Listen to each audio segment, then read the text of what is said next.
Et si une nuit, votre nain de jardin disparaissait.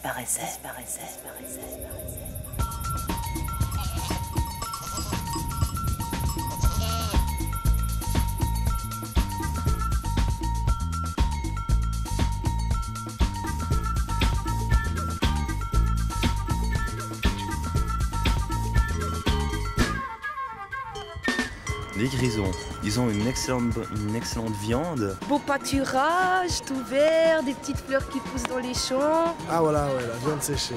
Un grand canton. Moi, ça me fait penser à la campagne. La viande sèche. La viande de grison. Un Gadine, j'ai fait du service militaire là-bas. Le romanche, non? J'ai de la famille là-bas. Les Alpes, plutôt et tout. Coucou la Suisse, aujourd'hui les grisons. Peter, le plus célèbre des nains de jardin, nous emmène à Coire, le chef-lieu du canton. À Davos, perché à 1600 mètres, au col de la Flula et ses spécialités locales. En Engadine, où les habitants parlent romanche. À Lavin, décor du film Heidi. Et à Zernez, port d'entrée sur le parc national suisse.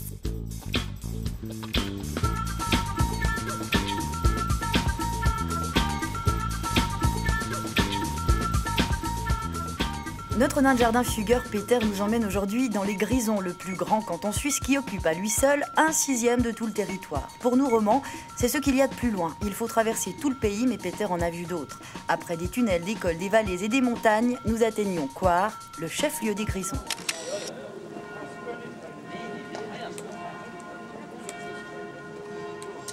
Coire, petite ville de 34 000 habitants dans la vallée du Rhin. L'animation se concentre sur les terrasses du centre piéton, l'un des plus vastes du pays. Pavés, fontaines fleuries, maisons typiques sur lesquelles les habitants racontent des histoires. Certains édifices remontent au XIIe siècle. Coire se présente comme l'une des plus anciennes villes de Suisse.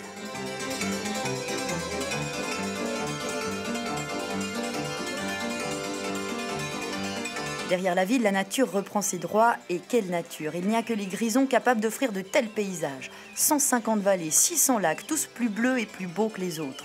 Autour de majestueuses montagnes, des prairies vert tendre, voilà le vrai visage des Grisons. Mais ils se méritent. Il faut quitter les grands axes et emprunter les petites routes de montagne qui gravissent les sommets.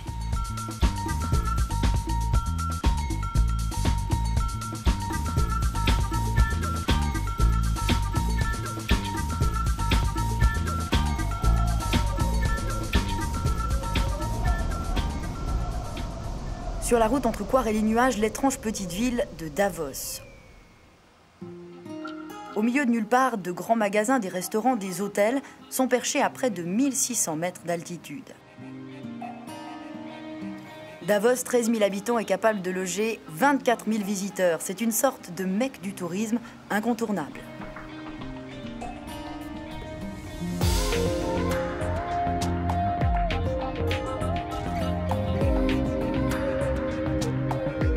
Nous gravissons ensuite près de 1000 mètres pour finalement atteindre le col de la Flula.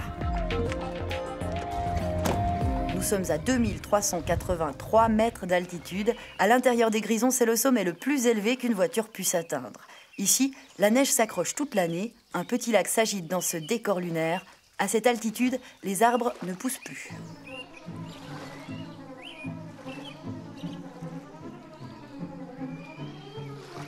Un sentier parcourt les rives. Aux Grisons, il existe plus de 12 000 km de sentiers comme celui-ci. C'est presque l'équivalent du diamètre de la planète Terre.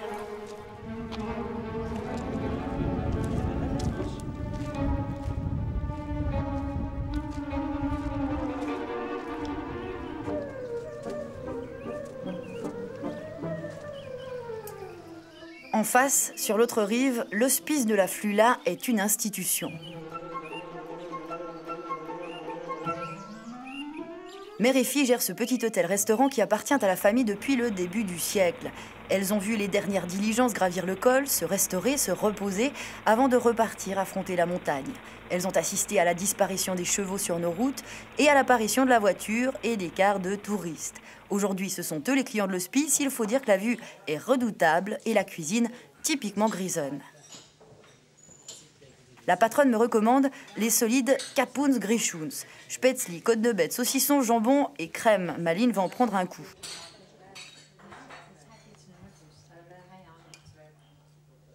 Assiette grisonne de viande séchée, copa et jambon cru pour Peter. Il est plus raisonnable. Peter, tu manges pas?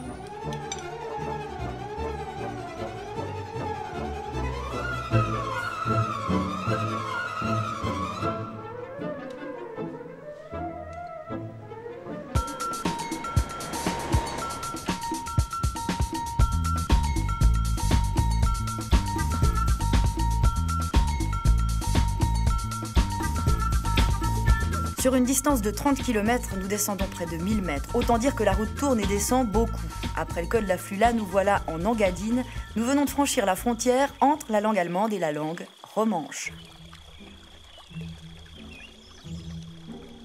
Le romanche, ce n'est pas un patois, mais bel et bien une langue de souche latine, entre l'italien, le français, l'espagnol et même le portugais. C'est surtout une langue bel et bien vivante dans les vallées de l'Engadine et de l'Oberland-Grison. On la parle, on l'apprend, on l'écrit. 7% des Suisses parlent romanche, cela représente 40 000 personnes. Et en 1938, le romanche est devenu la 4e langue officielle suisse.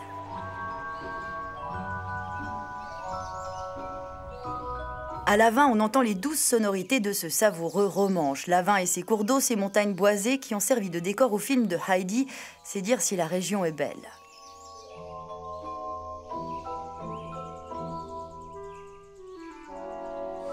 Dans la petite boulangerie Giacometti, les clients se dépêchent pendant qu'il reste du pain.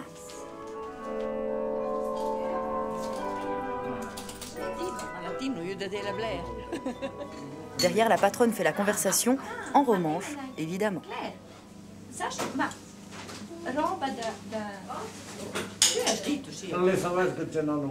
Zu Hause, erste Sprache ist Romanisch. Bis zur 4. Klasse, ich denke wir auch. Und dann ist die ersten Wörter auf Romanisch. Immer. Und dann nachher kommt das Fluchen. Und dann und so weiter und so fort. Was ist der erste Wort im Romansch, das die Babys sagen? Vielleicht rufen wir Mama. Das ist la quotidiana, c'est. Il y a Feuilladine, ça c'est pour nous.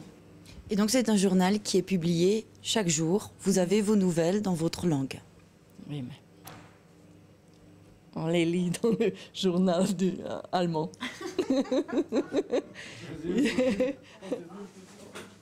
Madame jongle habilement entre l'italien, le français, l'allemand et le romanche, quadrilingue, rien que ça. Mais en Engadine aussi leur tourne, comme on dit ici, graziavici arrivair, merci et à bientôt. Dernière étape, à quelques pas du village de Zernez.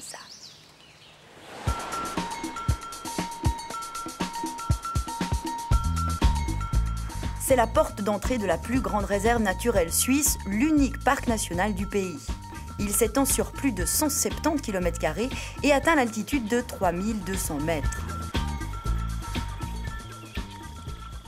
Le parc national suisse est soumis à un règlement très strict. L'homme n'a pas le droit d'y intervenir. C'est un projet scientifique de longue haleine qui permet d'observer la forêt laissée à son évolution naturelle.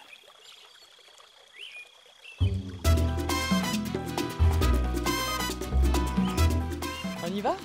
Il est interdit de s'écarter des sentiers, de toucher à la végétation ou aux animaux, de perturber de quelque manière que ce soit le rythme de la nature. Ici, l'être humain n'est qu'un observateur. Les troncs des arbres morts sont couchés au sol, ils protègent les nouvelles pousses. Lorsque le vent est le plus fort, il laisse sur son passage des géants à terre aux racines majestueuses. Ici, plus qu'ailleurs, la tempête Lothar a laissé des cicatrices, mais ici, personne n'y touche, on observe ce qu'il va se passer. Chaque année, on a 50 à 60 projets scientifiques de recherche et dans tous les secteurs, que ce soit la géologie, la biologie, etc. Et c'est très intéressant de voir à longue durée qu'est-ce qui se passe dans la nature si les gens n'interviennent pas. Déjà, le parc s'apprête à affronter l'hiver et son lot d'éboulements, d'avalanches, d'arbres qui s'écroulent. Là encore, les scientifiques n'interviendront pas. Mais le parc sera interdit aux visiteurs trop dangereux.